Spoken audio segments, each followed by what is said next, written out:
বহু শতাব্দী আগে একটি সুন্দর নগরে, যার নাম ছিল দাম্মাস, সেখানে বাস করত একজন মৃৎপাত্র নির্মাতা যার নাম ছিল আব্দুর রাজ্জাক।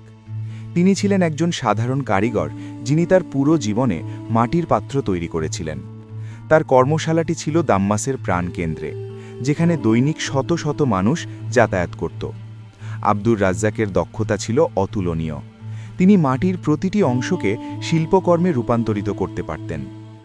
আব্দুর রাজ্জাকের স্ত্রীর নাম ছিল ফাতেমা এবং তাদের 3টি সন্তান ছিল, আব্দুল্লাহ, ইয়াহিয়া এবং সালমা। তারা একটি সাধারণ এবং সম্মানিত পরিবার ছিল, যারা সম্প্রদায়ের মধ্যে সুপরিচিত ছিল। প্রতিদিন সকালে আব্দুর রাজ্জাক তার কর্মশালায় যেতেন এবং সারা দিন ধরে বিভিন্ন ধরনের পাত্র তৈরি করতেন, বড় কলসি থেকে শুরু করে ছোট প্রদীপ পর্যন্ত। এমন একটি দিন ছিল যখন আব্দুর রাজ্জাক অনুভব করেছিলেন যে তার জীবন অর্থপূর্ণ এবং সম্পূর্ণ। তার হাতের সৃষ্টিগুলি শুধুমাত্র ব্যবহারিক পণ্য নয় ছিল, তারা ছিল তার প্রেম এবং নিষ্ঠার প্রতীক। প্রতিটি কলসি, প্রতিটি পাত্র তৈরি করার সময় তিনি দোয়া করতেন যে এটি যে ব্যক্তির ঘরে যাবে তার জীবনে বরকত নিয়ে আসুক। একটি বিশেষ দিনে আব্দুর রাজ্জাক তার সবচেয়ে পরিশ্রমসাধ্য এবং সুন্দর কলসিটি তৈরি করার সিদ্ধান্ত নিয়েছিলেন। এটি হবে তার জীবনকালের সেরা সৃষ্টি। তিনি বাজার থেকে সবচেয়ে ভালো মানের মাটি সংগ্রহ করেছিলেন। তারপর দীর্ঘ 3 সপ্তাহ ধরে তিনি এই কলসিটির ওপর কাজ করেছিলেন। প্রতিটি পৃষ্ঠ তিনি যত্ন সহকারে সমতল করেছিলেন, প্রতিটি কার্ভ তিনি নিখুঁতভাবে তৈরি করেছিলেন। কলসিটি ছিল এক অনন্য সৌন্দর্যের নিদর্শন। এর উচ্চতা ছিল 3 হাত এবং এর প্রস্থ ছিল একজন প্রাপ্তবয়স্ক মানুষের কাঁধের মতো বিস্তৃত। এর রং ছিল সোনালি লাল, যা অগ্নিকুণ্ডে পোড়ানোর সময় তৈরি হয়েছিল। কলসিটির গায়ে আব্দুর রাজ্জাক খোদাই করেছিলেন সুন্দর নকশা, এমন সব ডিজাইন যা প্রকৃতি থেকে অনুপ্রাণিত ছিল, তারকা, ফুল এবং পাখি। সবচেয়ে ওপরে তিনি খোদাই করেছিলেন একটি কোরআনের আয়াত, পানি দিয়ে সৃষ্টি করেছি সকল প্রাণী। যখন কলসিটি সম্পূর্ণ হয়েছিল, আব্দুর রাজ্জাক তার ঘুরে দাঁড়িয়ে অনেকক্ষণ দেখেছিলেন। তার চোখ ছলছল করে উঠেছিল আবেগে। তার স্ত্রী ফাতেমা এসেছিলেন এবং বলেছিলেন, এটি তুমি এর আগে কখনো কিছু তৈরি করনি। আব্দুর রাজ্জাক জবাব দিয়েছিলেন, এই কলসিটি আমার জীবনের সেরা সৃষ্টি। আমি জানি না এটি কার কাছে যাবে, কিন্তু আমি অনুভব করি যে এটি একটি গুরুত্বপূর্ণ উদ্দেশ্য পূরণ করবে। কলসিটি বাজারে এসেছিল, কিন্তু প্রথমে কেউ এটি কিনতে চায়নি। এটি ছিল অত্যন্ত বড় এবং অত্যন্ত সুন্দর, যার অর্থ এটি ছিল অত্যন্ত দামি। সাধারণ মানুষেরা এমন একটি বিলাসবহুল পণ্য কিনতে পারত না। মাসের পর মাস কলসিটি আব্দুর রাজ্জাকের কর্মশালায় দাঁড়িয়েছিল। কিন্তু তখন একটি দিন এলো যখন একজন ধনী ব্যবসায়ী শহরে এসেছিলেন, নাম আসিয়া মালিক। তিনি ছিলেন অত্যন্ত সমৃদ্ধ এবং তিনি খুঁজছিলেন একটি অনন্য উপহার যা তিনি তার প্রিয় কন্যার বিবাহের দিনে উপস্থাপন করবেন। যখন তিনি আব্দুর রাজ্জাকের কলসিটি দেখেছিলেন, তখন তিনি অবিলম্বে জানতেন যে এটি ঠিক তাই যা তিনি খুঁজছিলেন। আসিয়া মালিক কলসিটির উচ্চ মূল্য দিয়ে কিনে নিয়েছিলেন এবং এটি তার কন্যা হিফাজানের বিবাহ উপহার হিসাবে দিয়েছিলেন। হিফাজান ছিলেন একজন সুন্দর এবং বুদ্ধিমতী যুবতী, যার বিবাহ হয়েছিল একজন সম্পদশালী ব্যবসায়ী মুহাম্মদ আল খালিদের সাথে, যিনি ছিলেন অত্যন্ত সম্মানিত এবং ধার্মিক মানুষ। যখন কলসিটি হিফাজানের নতুন বাড়িতে এসেছিল, তখন এটি হয়ে উঠেছিল তার সবচেয়ে প্রিয় সম্পদ। তিনি এটি তার প্রধান ঘরের একটি উন্নত স্থানে রেখেছিলেন, যেখানে প্রতিটি অতিথি এটি দেখতে পারত। কলসিটি ছিল এত সুন্দর যে দর্শকরা এটি দেখে অত্যন্ত মুগ্ধ হতেন। হিফাজান কলসিটি ব্যবহার করতেন শুধুমাত্র বিশেষ উপলক্ষে, যেমন ঈদের দিন অথবা যখন গুরুত্বপূর্ণ অতিথি আসতেন। তিনি এতে রাখতেন সুগন্ধযুক্ত পানি অথবা গোলাপের পাপড়ি। কলসিটি থেকে যে সুগন্ধ বের হতো তা ছিল অসাধারণ এবং পুরো ঘরকে সুগন্ধে পূর্ণ করে দিত। কিন্তু হিফাজান শুধুমাত্র এর সৌন্দর্য দেখেননি।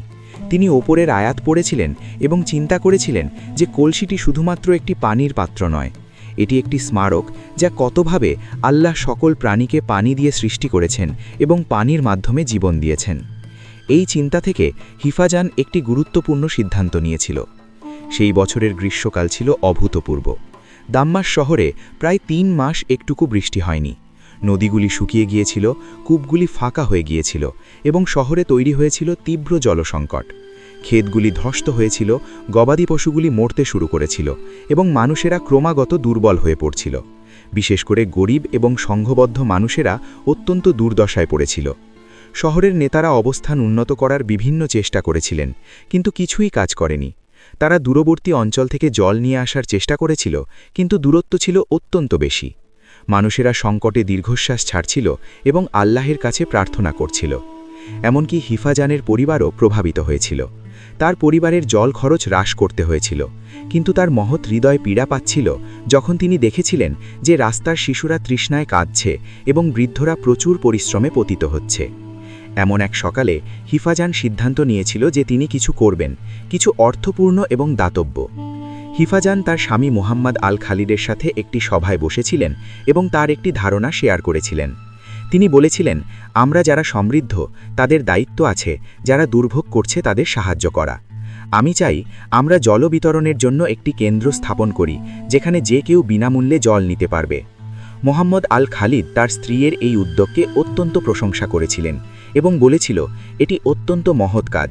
এবং বলেছিলেন, এটি একটি মহান ধারণা, কিন্তু আমরা কিভাবে এত পানি সংগ্রহ করব যখন শহরে সবাই পানির অভাব অনুভব করছে? হিফাজান উত্তর দিয়েছিলেন, আমাদের অনেক কূপ আছে যা অন্যান্য বাড়ির মতো পুরো শুকিয়ে যায়নি, এবং আমি আমাদের সমৃদ্ধ বন্ধুদের কাছ থেকেও সাহায্য চাব। এই সংকটে আমরা সবাই একসাথে থাকতে পারি। মোহাম্মদ আল খালিদ এতে সম্মত হয়েছিলেন এবং তারা একটি পরিকল্পনা তৈরি করেছিলেন। তারা তাদের বাগানের একটি অংশকে একটি পানি বিতরণ কেন্দ্রে রূপান্তরিত করার সিদ্ধান্ত নিয়েছিল। তারা শহরের অন্যান্য সমৃদ্ধ পরিবারগুলিকে এই উদ্যোগে অবদান রাখতে আমন্ত্রণ জানিয়েছিল। একটি গুরুত্বপূর্ণ পরিকল্পনা হিফাজানের মনে এসেছিল। তিনি তার প্রিয় কলসিটি এই কেন্দ্রে স্থাপন করতে চেয়েছিলেন। তিনি মনে করেছিলেন যে কলসিটি শুধুমাত্র তার সুন্দর ঘরে দাঁড়ানোর জন্য নয়, এটি প্রকৃত উদ্দেশ্য পূরণ করার জন্য তৈরি হয়েছিল। যখন তিনি এই ধারণা নিয়ে তার স্বামীর কাছে গিয়েছিলেন, মোহাম্মদ আল খালিদ অত্যন্ত মুগ্ধ হয়েছিলেন এবং বলেছিলেন, হ্যাঁ, এটি পরিপূর্ণ হবে। হিফাজান তার প্রিয় কলসিটি সাবধানে কেন্দ্রের কাছে নিয়ে এসেছিলেন এবং একটি বিশেষ স্থানে স্থাপন করেছিলেন। তার আশেপাশে অন্য অনেক পাত্র স্থাপন করা হয়েছিল যেখানে লোকেরা পানি খেতে পারত, কিন্তু সবার দৃষ্টি সবসময় ফিরে যেত সেই সুন্দর কলসিটির দিকে। এটি ছিল এমন একটি নিদর্শন যা বলে দিত যে এই জায়গাটি শুধুমাত্র প্রয়োজনীয়তা নয়, এটি ছিল দাতব্য এবং সৌন্দর্যের একটি মিশ্রণ। খুব শীঘ্রই পানি বিতরণ কেন্দ্রটি শহরে অত্যন্ত বিখ্যাত হয়ে উঠেছিল। প্রতিদিন শত শত মানুষ সেখানে আসত এবং পানি খেত। বিশেষ করে শিশু এবং বয়স্করা অত্যন্ত উপকৃত হয়েছিল। মানুষেরা হিফাজান এবং তার স্বামীর অত্যন্ত প্রশংসা করতে শুরু করেছিল এবং তাদের আশীর্বাদ প্রার্থনা করতে শুরু করেছিল। বছরের পর বছর চলে গেছে এবং সংকটটি শেষ হয়েছিল। বৃষ্টি এসেছিল, নদীগুলি আবার বইতে শুরু করেছিল এবং শহরটি সমৃদ্ধ হয়েছিল। কিন্তু হিফাজান এবং মোহাম্মদ আল খালিদ তাদের পানি বিতরণ কেন্দ্রটি চালিয়ে যাওয়ার সিদ্ধান্ত নিয়েছিলেন। তারা বুঝেছিলেন যে গরিব মানুষদের সবসময় সাহায্যের প্রয়োজন হবে, বৃষ্টি হোক বা না হোক। সেই কলসিটি সম্পূর্ণভাবে হিফাজানের প্রিয় সম্পদ থেকে একটি পবিত্র প্রতীক হয়ে উঠেছিল।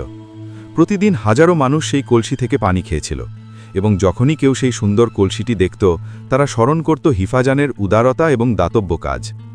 আব্দুল রাজ্জাক, যিনি কলসিটি তৈরি করেছিলেন, তিনি একসময় কেন্দ্রটি দেখতে এসেছিলেন এবং তার সৃষ্টি দেখে অত্যন্ত আবেগপ্রবণ হয়েছিলেন। তিনি বুঝতে পেরেছিলেন যে তার নম্র কারিগরি এত বড় একটি সামাজিক প্রভাব ফেলতে পারে। তিনি আল্লাহর কাছে দোয়া করেছিলেন এবং বলেছিলেন, আল্লাহ, তুমি যা আমার হাতের মাধ্যমে সৃষ্টি করেছ তা সঠিক হাতে পৌঁছেছে এবং সঠিক উদ্দেশ্যে ব্যবহৃত হচ্ছে। হিফাজান এবং মোহাম্মদ আল খালিদের দুটি সন্তান ছিল, একটি ছেলে নাম ইমরান এবং একটি মেয়ে নাম নূর।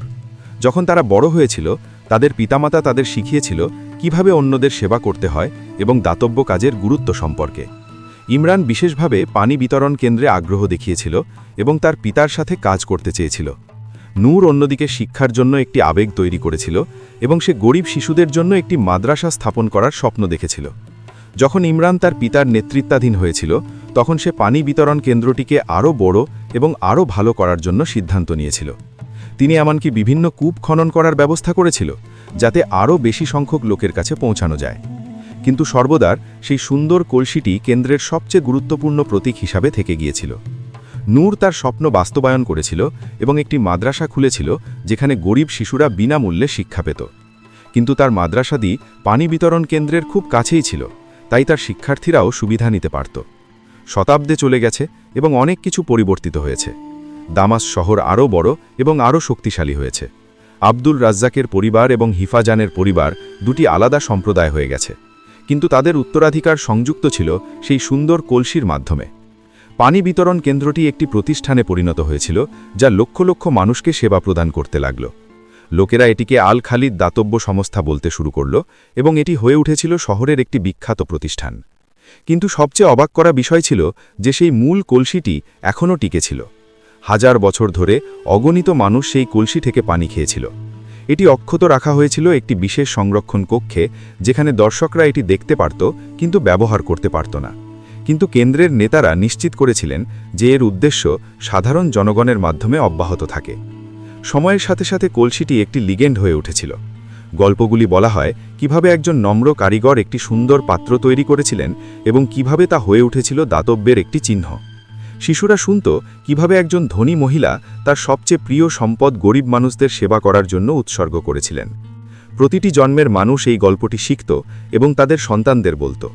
কলসিটি হয়ে উঠেছিল আমাল অর্থাৎ সৎকর্ম এবং সাদাকা অর্থাৎ দাতব্যের একটি প্রতীক।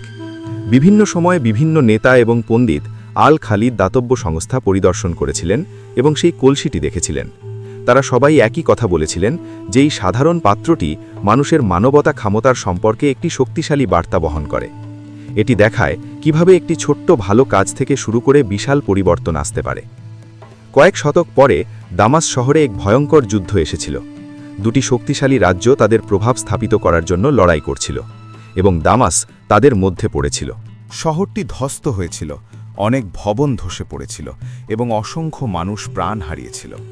এই সময় আল খালিদ দাতব্য সংস্থার অনেক কর্মী হতাহত হয়েছিল। কেন্দ্রটি ক্ষতিগ্রস্ত হয়েছিল এবং অনেক জায়গা বিধ্বস্ত হয়েছিল। সবচেয়ে বড় উদ্বেগ ছিল সেই কলসিটির। কয়েকটি অংশে এটি ক্ষতিগ্রস্ত হয়েছিল এবং লোকেরা ভয় পেয়েছিল যে এটি বিনষ্ট হবে। একজন যুবক নাম কাদির, যিনি তার পিতার কাছ থেকে কারিগরি শিখেছিলেন, তিনি কলসিটি রক্ষা করার জন্য এগিয়ে এসেছিলেন। তিনি যুদ্ধের মধ্যে ঝুঁকি নিয়ে কলসিটি সরিয়ে নিয়ে গিয়েছিলেন এবং নিরাপদ স্থানে লুকিয়ে রেখেছিলেন। তারপর যুদ্ধের পর তিনি সাবধানে এটি মেরামত করেছিল এবং পুনরুদ্ধার করেছিল। এই কাজটি দেখিয়েছিল যে সম্প্রদায় কলসিটিকে কত বেশি মূল্য দেয়। এটি শুধুমাত্র একটি প্রাচীন নিদর্শন নয় ছিল, এটি ছিল তাদের ঐতিহ্য এবং তাদের মূল্যবোধের একটি অংশ। বর্তমান সময়ে সেই কলসিটি এখনও বিদ্যমান এবং সংরক্ষিত। এটি একটি বিশ্ব ঐতিহ্য স্থল হিসেবে স্বীকৃত এবং হাজারো মানুষ প্রতি বছর এটি দেখতে আসে। আল খালিদ দাতব্য সংস্থা এখন একটি বিশ্বব্যাপী সংস্থা যা বিভিন্ন দেশে কাজ করে। কিন্তু যা সবচেয়ে গুরুত্বপূর্ণ তা হল যে সেই মূল কলসির ওপর লিখিত আয়াত, পানি দিয়ে সৃষ্টি করেছি সকল প্রাণী, এটি এখনও সম্প্রদায়কে প্রতিদিন অনুপ্রাণিত করে। প্রতি সপ্তাহে স্কুল এবং কলেজের শিক্ষার্থীরা আসে কলসিটি দেখতে এবং এর গল্প শুনতে। শিক্ষকেরা ব্যবহার করেন এই গল্পটি শেখাতে কিভাবে ছোট কাজ থেকে বড় পরিবর্তন আসতে পারে, কিভাবে সম্পদ ব্যবহার করা উচিত সমাজের উন্নতির জন্য, এবং কিভাবে প্রতিটি মানুষের একটি ভূমিকা আছে একটি ভালো বিশ্ব তৈরি করতে। একটি আধুনিক গল্প শুরু হয়েছিল যখন একজন তরুণ উদ্যোক্তা নাম ফারহান তার ব্যবসা থেকে বিশাল লাভ করেছিল। সে অত্যন্ত সমৃদ্ধ হয়ে উঠেছিল এবং ভাবতে শুরু করেছিল কিভাবে সে এই অর্থ ব্যবহার করবে।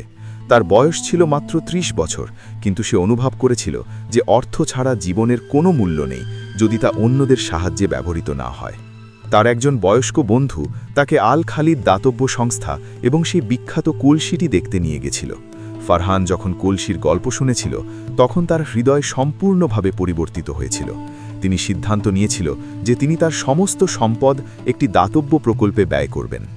ফারহান শুরু করেছিল আধুনিক যুগের জন্য নতুন দাতব্য কর্মসূচি।